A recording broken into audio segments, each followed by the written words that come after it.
لا يمكنك أن تحصل على كل شيء، ولكن يمكنك أن تحصل على ما يهم حقاً.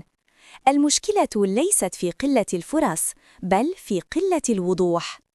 أكثر الناس يركضون وراء الضجيج، لا الهدف. اسأل نفسك: هل أريد هذا لأنه حقيقي أم لأنه شائع؟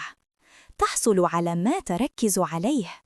اشحذ عقلك بالذكاء العاطفي، لا بالكبر. استثمر طاقتك، لا أعذارك. اصرف وقتك في التعلم وبناء المهارات وخدمة الناس، فهذا هو الرأس المال الاجتماعي الحقيقي. عندما تتفق أولوياتك مع هدفك، تفتح الأبواب.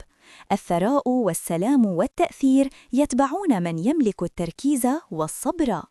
اخلق قبل أن تستهلك، أعطي قبل أن تطلب، هكذا تحصل على ما تريد.